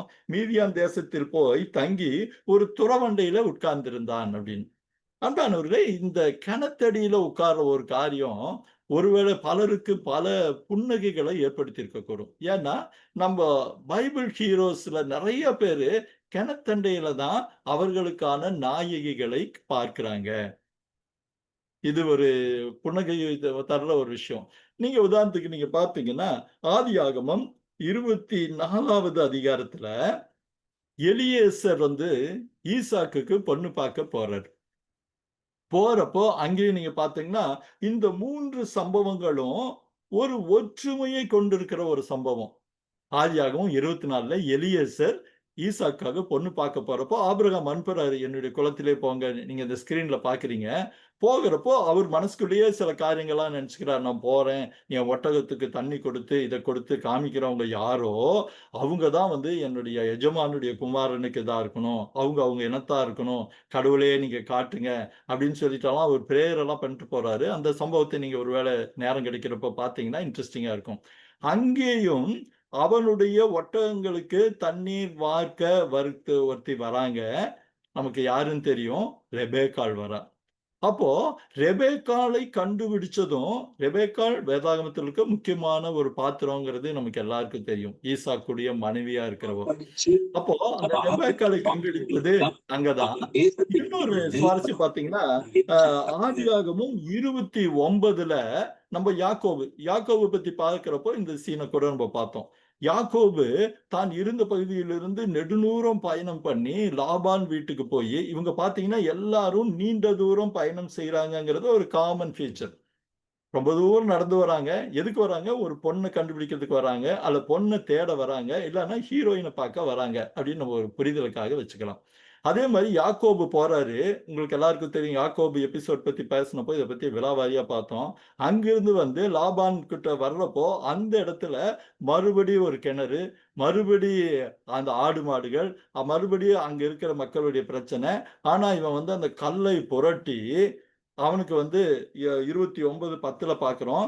கலை புரட்டி வர்றப்போ அந்த ராகேல் அங்க வரா. ராகேல் வந்த உடனே அவனுக்கு அவள பார்த்த உடனே தெரிஞ்சிருந்தது. உடனே அவளுக்கு உதவி செஞ்சு அந்த பயண களைப்பிலும் அவன் அவளை கட்டி முத்தமிட்டு நான் சொல்றான், நான் இப்படியாக்கும், நான் வந்து உனக்காகத்தான் வந்தேன். பாருங்க இது ரொம்ப அழகா வசனத்துல அவங்க கரெக்ட்டா போட்டிருக்காங்க. ராகேலை முத்தம் செய்து சத்தமிட்டு அழுது தான் அவள் தகப்பனுடைய மருமகன் என்றும் ரெபாக்காளின் குமாரன் என்றும் ராகேலுக்கு அறிவித்தான்னு பார்க்கிறோம்.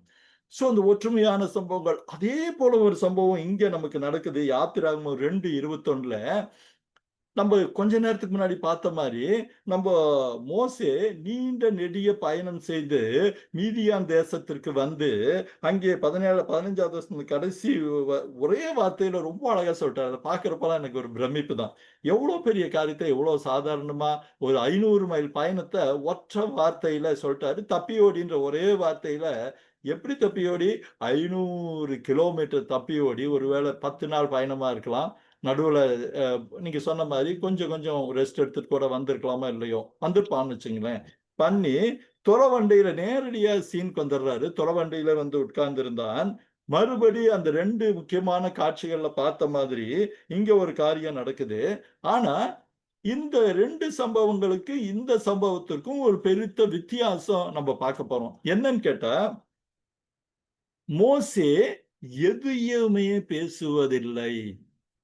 அவன் பேசா காரியத்தை வச்சுதான் நம்ம முதல்ல பார்த்த ஐடென்டிட்டி கிரைசிஸ் கூட நம்ம அந்த தன்னடையாளத்தை தேடுகிற சிக்கலோடு நம்ம தொடர்பு படுத்தி பார்க்க போறோம். பார்த்தீங்கன்னா தண்ணீர் காட்டும்படி அங்கே தண்ணீர் மொண்டு தொட்டிகளை நிரப்பினார்கள். இப்ப இந்த வசனத்துக்குள்ள இருக்க சில வார்த்தைகளை பாருங்க. மீதியான் தேசத்து ஆசாரியன் அவன் பேர் ரெகுவேல் பார்க்கிறோம். சில பேர் எத்ரோன்னு சொல்றாங்க. இல்ல ஒருவேளை அது ரெண்டுமே ஒரே ஆள் அப்படின்னு சொல்லக்கூடிய பண்டிதர்கள் இருக்காங்க. அவனுக்கு 7 குமாரத்திகள் இருக்கிறாங்க. அவர்களுக்கு பெருந்திரளான ஆட்டு மந்தைகள் இருந்தது. அந்த ஆட்டு மந்தைகளுக்கு தண்ணீர் காட்டுறதுக்கு அங்க என்ன பண்ணாங்க, நிறைய தொட்டிகள் இருந்தது. ஒருவேளை படத்துல காமிக்கிற மாதிரி அது சின்ன தொட்டிகளா இருக்காது. பெரிய தொட்டிகளா இருக்கும். அவங்க அந்த ஸ்கிரீன்ல அந்த 7 குமாரத்திகளையும் கூட அவங்க அழகா சாமும் எலிசபெத்தும் எடுத்து போட்டிருக்கிறத நீங்க பார்க்கலாம். பட்டு தண்ணி காட்டுறாங்க. ஆனா இத வந்து அங்க இருக்கிற பல மேய்ப்பர்கள் அவங்களுடைய அவங்க பெண்கள்ங்கிறதுனால அவங்கள மிரட்டி அவங்க என்ன பண்ணிக்கிறாங்கன்னு கேட்டா அவர்களை துன்புறுத்தி ஒருவேளை அவங்க ஆடுகளுக்கு காட்டுறதுக்கான வேலையை பண்ணியிருப்பாங்க. அதை பத்தி தெளிவா நமக்கு சொல்ல. ஆனா அவங்களுக்கு வந்து சொல்றாங்க. ஆனா மோசே நீங்க அந்த ஹைலைட் தான் நீங்க ரொம்ப கவனிக்கிறது நல்லது. ஏன்னா அவன் எழுந்திருந்து நல்லா பாருங்க. மோசே துறவண்டியில உட்கார்ந்திருக்கான். 15 நாள் ஜர்னி டயர்ல இருக்கிறவன் எந்திரிச்சு, அவர்களுக்கு துணை நின்றுனா ஒருவேளை அவன் என்ன சொல்லியிருந்திருக்க கூடும். அவனுடைய முதல்ல அவன் எழுந்திருந்துங்கிறப்ப தான் எனக்கு அந்த ஒரு காரியம் இருந்துச்சு. ஒரு காரியம் எனக்கு ரொம்ப பிடிச்சிருந்தது. மோசே ஆஜானு பாகுவாக ஒருவேளை அவன் 6 அடி உயரம் இருந்தானோ தெரியாது. ஏன்னா மோசேன்றப்போ நம்ம மனசுல வரக்கூடிய ஒரு பெரிய பிம்பம் என்னன்னு கேட்டா, நமக்கு 10 கமாண்ட்மெண்ட்ஸ்ல பார்க்கிறது சார்லட்டன் ஹெஸ்டனுடைய இமேஜ் தான். அவர் 6 அடி உயரம், அகலம், அந்த பராக்கிரமம் தான் நமக்கு மோசேன்னா பல பேருக்கு ஞாபகம் வரும். மைக்கேல் ஆஞ்சலோ மோசேயுடைய சிற்பத்தை செதுக்கி வச்சிருந்ததை பார்க்கலாம். ரொம்ப அழகான அவருடைய ஒர்க்ல அது ஒண்ணு மாஸ்டர் பீஸ்ன்னு சொல்லுவாங்க. அதுலயும் அவருடைய அந்த ஜைஜான்டிக் பர்சனாலிட்டின்னு சொல்லுவாங்க. அவருடைய ஆகிருதி, அவருடைய பராக்கிரமம் எல்லாம் அவருடைய சரீரத்தில் தெரியற மாதிரி ரொம்ப பெரிய ஒரு உருவம். அந்த உருவத்துல அவன் எந்திரிச்சு அவன் அவங்கள மிரட்டியிருக்கான்னு சொல்றதானா, இல்ல அவன் எந்திரிச்சு அவங்களுக்கு சப்போர்ட்டா வந்த உடனேயே அந்த மேய்ப்பர்கள் அந்த சீனை விட்டு காணாம போயிடுறாங்க. நீங்க பாத்தீங்கன்னா அதுக்கப்புறம் அந்த இது கிடையாது. உம் அவங்க ஓடிட்டாங்களா என்னன்னு கூட தெரியல. எழுந்து துணை நின்றுன உடனே முதல் வசனத்தோட துவக்கத்தில் இருந்த மெய்ப்பர்கள் காணாம போயிடுறாங்க. அவங்க அதுக்கப்புறம் அந்த பகுதியிலேயே இல்ல. ஆனா இவன் என்ன பண்றான், அவர்களுடைய ஆடுகளுக்கு தண்ணீர் காட்டினான். அப்போ அந்த வார்த்தை நமக்கு என்ன காரியத்தை சொல்லுது, அந்த தொந்தரவு பண்ணிட்டு இருந்த அந்த மேய்ப்பர்கள் ஓடி போயிட்டாங்க. அவங்க எங்கேயோ போயிட்டாங்க. இந்த 7 குமாரத்திகள் மாத்திரம் இருந்தாங்க. அவங்க அங்கிருந்த எல்லா ஆடுகளுக்கும் தண்ணீர் காட்டி அவங்களுக்கு உதவி செய்தாங்க.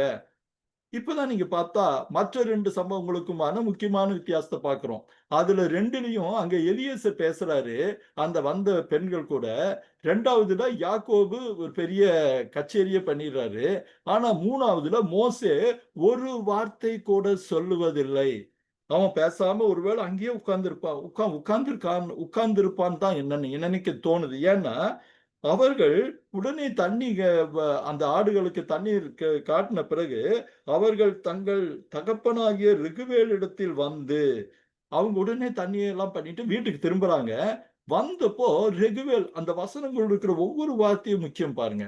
ரெகுவேல் கேட்கிறாரு, நீங்கள் இத்தனை சீக்கிரமா இன்று வந்தது எப்படி? ஏன்னா போய் இந்த பிரச்சனையெல்லாம் மேய்ச்சு அவங்க வர்றதுக்கு அதிக நேரமாகும். ஆனா இந்த தடவை ஒருவேளை அவன் நினைத்திருந்ததை போல இல்லாம சீக்கிரமா வந்தது என்ன என்று கேட்டார்கள். அதற்கு அவர்கள் சொல்ற பதில நல்லா கவனியுங்க. அதற்கு அவர்கள் என்ன சொல்றாங்கன்னு கேட்டா, எகிப்தியன் ஒருவன். அப்போ மோசே அவங்கள பொறுத்தவரைக்கும் யாரு? எகிப்தியன். ஒருவேளை மோசே அந்த எகிப்தியர்களுடைய உடல் மொழியோட, ஆடையோட இருந்திருக்கலாம். எகிப்தியர்கள் தாடியெல்லாம் வச்சிருக்க மாட்டாங்க. நல்லா கிளீன் ஷேவன்டா இருப்பாங்க. இந்த இடத்துல மாத்திரம் தாடையில மாத்திரம் குட்டி முடி இருக்கும். இந்த எகிப்தியர் படங்கள்லாம் பார்த்தீங்கன்னா உங்களுக்கு அது தெரியும். அவர்களோட வந்திருக்கிறாங்க. அவன் வந்து அங்கேயே உட்கார்ந்திருக்கிறான். அப்ப இவன் சொன்னான், எகிப்தியன் ஒருவன் வந்து மேய்ப்பனின் கைகளுக்கு அவன் இப்ப இந்த இந்த இந்த இடத்துல தான் ரொம்ப ஒரு வார்த்தை. எங்களை தப்புவித்து அந்த மேய்ப்பர்கள் 3 பேரா, 4 பேரா, எத்தன பேர் நமக்கு தெரியாது. மேய்ப்பர்கள்னு பன்மையில மாத்திரம் சொல்லப்படுது. அவர்களுடைய கைகளுக்கு இவன் தனி ஒருவனாய் இருந்து எங்களை தப்புவித்து, அவர்கள் மறுபடியும் எங்களுக்கு தொந்தரவு செய்யாதபடி, அவர்கள் இந்த இடத்திலேயே அவர்களை துரத்திவிட்டு, இல்ல அவர்கள் ஓடிப்போய், இல்ல அவர்கள் அந்த இடத்த விட்டே காணாமல் போன பிறகு, அவன் அங்கேயே உட்கார்ந்துட்டான். எங்களுக்கு உதவி செய்தான். எங்கள் ஆடுகளுக்கு தண்ணீர் காட்டினான் அப்படின்னு. உடனே ரெகுவேலுக்கு பயங்கர ஆச்சரியம் இருக்கு பாருங்க. அப்போது அவன் சொன்னான், அவன் எங்கே? அந்த மனிதனை நீங்கள் விட்டு வந்தது எப்படி? அப்படின்னு கேட்கிறான். ஏன்னு கேட்டா அவனுக்கு ஒரு பெரிய ஆச்சரியம். யார் எங்கிருந்து வந்த ஹீரோ இவன்? இவ்வளவு நம்ப தூரத்திலிருந்து வந்த ஒரு அந்நிய தேசத்து மனுஷன், ஒரு எகிப்தியன், இங்கேயே காலகாலமா இருக்கிற மேய்ப்பர்களை பயந்து ஓட விரட்டிட்டு, ஒண்ணுமே தெரியாதபடி அவன் உட்கார்ந்துருக்கானே, அவன் நிச்சயமா ஒரு சாதாரணமானவன் கிடையாது. அவன் வெகு வித்தியாசமான ஒருவனா தான் இருந்திருக்க முடியும். அப்படின்ற ஒரு மனசுல ஒரு எண்ணம் வர, உடனே அவன் சொல்ற வார்த்தைய பாருங்க. அவன் எங்கே? அந்த மனிதனை நீங்கள் விட்டு வந்தது என்ன? போஜனம் பண்ணும்படி அவனை அழைத்துக் கொண்டு வாருங்கள்ன்னு சொன்னான். அப்படி உதவி செஞ்சவங்ககிட்ட அவனும் பேசலன்றீங்க, நீங்களும் பேசலன்றீங்க. அவனை இப்படி விட்டுட்டு வந்தது நல்லா இருக்குமா? அவன போய் கூட்டிட்டு வாங்கன்னு சொல்றாங்க. இந்த ஒவ்வொரு வசனத்திற்கும் இடைவெளியில ஒரு கால இடைவெளி இருக்கிறத நம்ம புரிஞ்சுக்கிறது நல்லது. ஏன்னா முதல்ல ஒரு 1 ஹவர் இருந்தா, அடுத்த வசனம் என்ன சொல்லுதுன்னு கேட்டீங்கன்னா, நிச்சயமா ஒரு ஒரு வாரம் இருந்திருக்க முடியும். ஏன்னா அவன கூப்பிட்டு உபசரிச்ச பிறகு, மோசே அந்த மனிதனிடத்தில் தங்கி இருக்க சம்மதித்தான். முதல்ல சாப்பாடு குடுக்குறாங்க, இது குடுக்குறாங்க. 1, 2 நாள் இருக்கிறாங்க. அப்போ அவனுடைய பழக்கவழக்கங்கள், அவனுடைய தன்மைகளை பார்த்து, இந்த அந்த தேசத்து மீதியான் தேசத்து ஆசாரியனாக ரகுவேல் தன்னுடைய வீட்டில் இருக்க கேட்கிறான். அதற்கும் மோசே சம்மதிக்கிறான். இதுக்குள்ள இன்னும் சில விஷயங்கள் நம்ம புரிஞ்சுக்கிறது நல்லது. அந்த ரகுவேல் யாரு? அந்த பகுதியின் ஆ ஆசாரியன். அந்த பகுதியின் ஆசாரியன்றப்போ, அவன் வீடு நிச்சயமா பெரிய வீடா இருந்திருக்க முடியும். அந்த சமூகத்திலே அவனுடைய அந்தஸ்து கொஞ்சம் பெரிய அளவுல இருந்திருக்க முடியும். அவனுக்கு ஏற்கனவே பார்த்த வண்ணமாக ஏராளமான ஆடுகள் இருக்கணும். ஏன்னா 7 குமாரத்திகளும் போய் மேய்க்கிறாங்கன்னு பார்த்தீங்கன்னா, நிச்சயமா ஒரு 50, 60 ஆடுகள் இருந்திருக்க முடியும்னு நான் நம்புறேன். ஏன்னா 7 பேர் போறோங்கிறப்போ, ஒரு ஆளுக்கு ஒரு 6, 7ன்னு வச்சா கூட நமக்கு 8ன்னு வச்சா கூட நமக்கு 50 ஆடுகளுக்கு மேல இருக்கு. அப்போ கொஞ்சம் வசதியான ஆளு.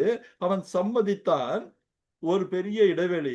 அதைவிட பெரிய ஆச்சரியம் என்னன்னு கேட்டா, இவன் யார் என்றே தெரியாதபோது, அல்லது மோசே தன்னை பற்றின எந்த வார்த்தைகளையும் வெளிப்படுத்தாதபோது, அ அவன் என்ன சொல்றான்னா, தன்னுடைய மகளை அவனுக்கு திருமணத்திற்கு கொடுக்க சம்மதிக்கிறான். இது ஒரு பெரிய ஒரு ஆச்சரியமான விஷயம் பாருங்க. எப்படி திருமணத்துக்காக அவன் சம்மதிக்கிறான்? இவன் யாருன்னே தெரியாதே, ஆனாலும் சம்மதிக்கிறாங்கிறப்போ அவனுடைய பிஹேவியர்ஸ் அல்லது அவனுடைய தன்மைகள், அவன் நடந்து கொள்ளுகிற காரியங்கள் எல்லாமே தான் இருக்கும். அப்போ சம்மதிக்கிறான். பாத்தீங்கன்னா தன்னுடைய சிப்போராள் என்ற தன்னுடைய குமாரத்தி, ஒருவேளை மூத்த குமாரத்தியா இருக்கலாம், மூத்த குமாரத்தியை மோசேக்கு கொடுத்தான்னு சொல்லி ரொம்ப ரத்தன சுருக்கமா ஒவ்வொரு வார்த்தைக்கும் நடுவில் இருக்கிற கால இடைவெளி எல்லாம் தாண்டி தாண்டி இந்த வசனங்களை மோசே சொல்றாரு. அப்போ அடுத்த வசனத்தை பாத்தீங்கன்னா ஒரு வசனம் ஒரு வருஷத்துக்கு மேல ஆயிருக்கும். அவள் கொடுத்தான்ற அடுத்த வசனத்துடைய முதல் வார்த்தை என்னன்னா, அவள் ஒரு குமாரனை பெற்றாள். நீங்க நல்லா கவனிங்க. அவள் ஒரு குமாரனை பெற்றாள். கல்யாணத்துக்கும் ஒரு குழந்தைக்கு நடுவுல அநேகமா ஒரு வருஷத்துக்கு மேல, அதற்கு மேலேயும் ஒரு இடைவெளி இருந்திருக்க முடியும். இருக்கிறப்போ குமாரனை பெற்றால், அப்போ இந்த இடத்துலதான் நம்ம இத்தனை நேரம் நம்ம ஐடென்டி கிரைசிஸ்ங்கிறதுக்கான அதை நம்ம யூகிப்பதற்கான துவக்கம் இங்கதான் இருக்கு. நீங்க என்ன அவன் சொல்றான் பாருங்க, நான் அந்நிய தேசத்தில் பரதேசியாய் இருக்கிறேன் என்று சொல்லி. இந்த வார்த்தை ஹைலைட் பண்ணிருக்காங்க, நல்லா கவனிங்க. அந்நிய தேசத்தில் பரதேசியாய் இருக்கிறேன் என்று சொல்லி அவனுக்கு கெர்சோம் என்று பெயரிட்டான். இப்ப நீங்க கொஞ்சம் யோசனை பண்ணி பாருங்க. அதுக்கு முன்னாடி இன்னொரு சுவாரஸ்யத்தை கூட உங்ககிட்ட நான் பகிர்ந்துக்கணும்னு ஆசைப்படுறேன். இதை படிச்சப்போ எனக்கு ஒரே ஆச்சரியமா இருந்தது. இந்த 22வது அதிகாரத்துல 25 வசனத்துல தன்னை பற்றின 80 வருஷ வாழ்க்கையை பற்றி மோசே குறிப்பிடுற இடத்துல இந்த அதிகாரத்துல 2 வாக்கியங்களை மாத்திரம் தான் பேசுறான். இது ரொம்ப ஆச்சரியமான ஒரு காரியம் பாருங்க. அந்த முதல் வாக்கியம் என்னன்னு கேட்டீங்கன்னா, இப்ப இதுக்கு அந்த வாக்கியத்தை பாருங்க. 13வது வசனத்துல அந்த ஒரே ஒரு வாக்கியம் இருக்கு. அது என்னன்னா, நீ உன் தோழனை அடிக்கிறது என்ன என்று கேட்டான். ஸ்கிரீன்ல போட்டிருக்காங்க பாருங்க. அழகா அவங்க போட்டிருக்காங்க, தன் அடையாளத்தை தேடிக்கொண்டிருந்த மோசேன்னு. அடிக்கிறது என்னன்னு கேட்டா அவங்க பதிலுக்கு 3 கேள்வி கேட்கிறாங்க. அந்த கேள்விக்கு அவன் பதில் சொல்ல. ஆனா அவனுக்கு என்னன்னா, அவர்கள் பதில் கேள்விகளே தான் எபிரேயனா எகிப்தியனான்ற ஒரு பெரிய கேள்விக்குறிய அவன் மனசுல சுமத்தி இருக்கணும். ஏன்னா அவன் அதிகாரியா இருந்தது அவங்களுக்கு தெரியும். ஆனா தெரிஞ்சிருந்துமே அவர்கள் இப்ப அவனுடைய பார்வோன் குமாரத்தி இறந்த தினமும் அவனுடைய அதிகாரங்கள் விலகி போச்சுன்றதுல அவனை எதிர்க்க முடிவு செய்யறாங்க. அது மாத்திரம் இல்ல, அவனை கொல்ல பழி வாங்கிய பார்வோனுக்கு காட்டி கொடுக்கவும் முயற்சி பண்றாங்க. அப்போ அவன் மௌனிச்சவன் இப்ப நடுவுல பார்த்தா எந்த இடத்திலையும் மோசே தான் பேசுறத பத்தி சொல்ல. இப்ப என்ன சொல்றான்னு கேட்டீங்கன்னா, நான் அந்நிய தேசத்தில் பரதேசியா இருக்கிறேன். அப்போ அந்த 2:13 வசனத்துக்கும் 2:22 வசனத்திற்கும் நடுவுல கொஞ்சம் குறைய அநேகமா எவ்வளவு இருக்குன்னு கேட்டீங்கன்னா 40 இந்த இந்த வசனத்துக்கு இல்ல, பல வருஷங்கள் இருக்கணும். ஒருவேளை 20 வருஷமோ 30 வருஷமா கூட இருந்திருக்கு. ஏன்னா அதுக்கப்புறம் நம்ம 80 வயசுக்குள்ள அடுத்த வசனம் நம்ம பார்க்கிறோம். தேவன் அவன் சந்நிதியில் எட்டுனப்போ 80 வயசுன்னு பார்க்கிறோம். அப்போ ஒருவேளை இன்னும் கொஞ்சம் ஒரு 20 25 வருஷங்கள் இருக்கலாம். அப்போ அவன் என்னன்னா அங்கேயே தான் இருக்கிறான். தன்னுடைய கல்யாணம் ஆனதுல இருந்து அங்கேயே வருஷ கணக்குல இருக்கான். 80வது வயசுல தான் போறான்னு பார்க்கிறோம். அத்தனை வயசுல அவன் என்ன பண்றான்னு கேட்டா, அந்த ஆடு மாடுகளை மேய்த்து கொண்டு இருக்கிறவனா இருக்கிறான். ஆடு மாடுகளை இவனுடைய ஆறு மாடுகளை மேய்க்கிறான். மேய்க்கிறப்போ அவனுக்கு தெரியும் நம்ம இங்கதான் இருக்க போறோம் அப்படின்னு அவனுக்கு தெரியும். ஆனாலும் அவன் சொல்ற வார்த்தையை பாருங்க, அந்நிய தேசத்தில் ஒரு பரதேசியா இருக்கிறேன், நான் இங்க இருக்க போறது இல்ல, நான் ஒரு சோஜானர் அப்படின்னு ஒரு வார்த்தையை ஆங்கிலத்துல பயன்படுத்துவாங்க. நான் ஒரு பிரயாணியா இருக்கிறேன். இது அந்நிய தேசம், நானும் ஒரு பிரயாணியா இருக்கிறேன், நான் இங்கிருந்து ஒரு நாள் போயிடுவேன். அதற்கு அடையாளம் தான் ஒரு குழந்தை பிறந்ததுக்கு அப்புறம். இதுல இன்னொரு காரியத்தை கூட பார்க்கலாம். ஒரு குழந்தை குட்டினானா செட்டில் ஆயிட்டான்னு சொல்லுவாங்க. ஆனா இவன் என்ன பண்றான், மகன் பிறந்த பிறகு கூட அவனுடைய அடையாளத்தை தேடுகிற உள்மனதின் திருப்தியின்மை இந்த பெயர் வைக்கிறதிலேயே வெளிப்படுகிறத பார்க்கிறோம். இந்த திருப்தியின்மை எப்போது அவனுக்கு அந்த அடையாளத்தை கேட்குதுன்னா, அது நம்ம அதிகாரத்துல ஆண்டவரை சந்திக்கும் போது அந்த அடையாளத்தை தான் யார் என்பதை புரிந்து கொள்கிறான். அவன் முச்செடியிலே தேவனை தரிசிக்கும் போது 40 வருஷங்களாய் அவனுக்குள் எழும்பி இருந்த உளவியல் ரீதியான கேள்வி, தான் யார் என்று கேள்வி கொண்டிருந்த அந்த உளவியல் கேள்வி இந்த முச்செடியிலே தேவனை தரிசிக்கும் போது கடவுள் அவனுக்கு விளங்க பண்ணுகிறாருங்கிறது ரொம்ப அற்புதமான ஒரு பகுதி. ரொம்ப ரொம்ப அற்புதமான ஒரு பகுதி. அவருக்கு மாத்திரம் இல்ல, இன்றைக்கு உங்களுக்கும் எனக்கும் பலருக்கும் உள் மனதில் ஒரு இருக்கு, நான் யார், என்னுடைய வாழ்க்கை என்ன, நான் எப்படி இருக்க போறேன், எனக்கு என்ன ஒரு அடையாளம், நான் எங்க இருக்கிறேன், நான் எப்படி இருக்கிறேன், இந்த அடையாளத்தை தேடி நம்மள அநேக பேர் இருக்கலாம். என்னுடைய வாழ்வின் நோக்கம்தான் என்ன, நான் எங்குதான் போக போறேன், என் குடும்பம் இப்படி இருக்கு அப்படி இருக்கு. ஆனா உள்ளூர நான் யார் என்ற கேள்வி தேவனை தரிசிக்கும் போது மோசேக்கு ஏற்பட்டதை போல நிச்சயமாக தேவனை தரிசிக்கும் போது உங்கள் வாழ்வின் அர்த்தமும் நோக்கமும் உங்களுக்கு புரியக்கூடும். அன்பான அதை நம்ம பார்க்க போறோம். அதுக்கு முன்னாடி இந்த பகுதியோட 3 காரியத்தை நம்ம பார்க்கலாம். அதாவது 23, 24, 25. நீங்க பாத்தீங்கன்னா எகிப்தின் ராஜா மரித்தான் இருக்கும். நீங்க சரித்திரத்துல இந்த சம்பவத்தை பாத்தீங்கன்னா நான் நினைக்கிறேன் முதல் அமினதோப் இல்ல செகண்ட் அமினதோப்னு நினைக்கிறேன். அதை நீங்க கன்ஃபார்ம் பண்ணி பிறகு நான் சொல்றேன். அந்த ராஜா, அதாவது இவனை கொல்ல வகை தேடின ராஜா அல்லது ராஜாக்கள் மரிக்கிறாங்க. அப்போ என்ன ஆச்சு, மோசேக்கு முதல் அடல், ஐயோ நம்ம போனா அவனை அடையாளம் தெரியாத பார்வோன் தான் ஆட்சியில் இருக்க போறான், அது ஒண்ணு. ரெண்டாவது, அந்த எபிரேய ஜனங்கள் அடிமைத்தனத்தில் இடுகிற முறையீடுகள் தேவனுடைய சந்நிதியில் வந்து எட்டினது. அப்போது 24வது வசனம் 25வது வசனமும் பாருங்க, தேவன் அவர்கள் பெருமூச்சை கேட்டு ஆபிரகாமோடும் ஈசாக்கோடும் செய்த உடன்படிக்கை நினைவு கூர்ந்தார். ஆண்டவர் சர்வ லோகத்தின் ஆண்டவர், அதன் காலத்திலே அருமையாய் நடப்பிக்கிற ஆண்டவர். எவ்வளவு அழகா நினைக்கிறார் பாருங்க. ஏன்னா மோசே தன் பலத்தை நம்பி இருந்த போது அல்ல, தன் பலமெல்லாம் போய் ஒரு சாதாரண மேய்ப்பனாய் இருக்கும் போது அவனை பயன்படுத்த சித்தம் கொண்ட ஆண்டவர் இப்போது அவன் நினைக்கிறார். ரொம்ப அழகான ஒரு இதை பார்த்தாங்க. அதுக்கு முந்தின ஸ்லைட் போடுங்க. நீங்க போட்டது காட் ரிமெம்பர்டு ஒரு ஸ்லைடு நீங்க போட்டீங்க. இந்த ஸ்லைடு நீங்க போட்டப்போ எனக்கு ரொம்ப பெரிய ஒரு சந்தோஷம் இருந்துச்சு. ரொம்ப அழகான ஒரு படம். நீங்க பாத்தீங்கன்னா காட் ஹேர்ட், இதுல இன்னொரு வார்த்தையை நம்ம கூட சேர்த்துக்கலாம். காடுங்கிறப்ப யாவேன்னு நம்ம சேர்த்துக்கலாம். ஹாவே ஹர்ட் தேர் groaning, முனகல்களையும் அண்ட் ரிமெம்பர் த கவனன்ட்.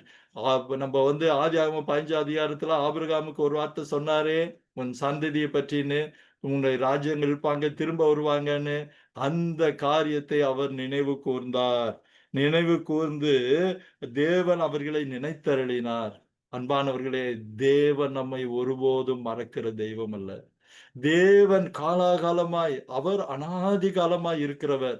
அவர் செய்த வாக்கு தத்தத்தை நிறைவேற்ற நம் வாழ்க்கையில் செயல்படுத்த வல்லவராய் இருக்கிறார், சரியானவராய் இருக்கிறார். அந்த வசனம் தான் இந்த ரொம்ப அழகான வசனம்.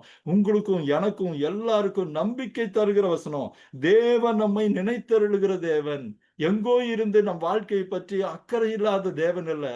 அவர் நாம் கண்களுக்கு எதிராக இல்லாமல் போனாலும் வானத்தை பூமியும் படைத்த கர்த்தர் உங்களையும் என்னையும் நினைத்திருக்கிறார். அதுதான் ரொம்ப ஆச்சரியம். இனி நம்ம அடுத்த பகுதியில அடையாளத்தை தேடிக்கொண்டிருந்த மோசே எப்படி தன் அடையாளத்தை கண்டுபிடித்தான்ங்கிறத நம்ம அடுத்த கூடுகையில நம்ம பார்க்க போறோம். இப்பொழுது நம்ம கண்களை மூடி ஆண்டவரை நோக்கி நாம் பார்க்கலாம்.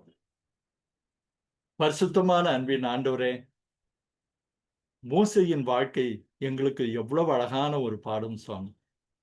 மோசேயின் வாழ்க்கை எங்களுக்கு கற்று தருகிற பாடம் இதோ அந்த காலத்தில் நடந்த ஒரு சம்பவம் அல்ல ஆண்டவரே.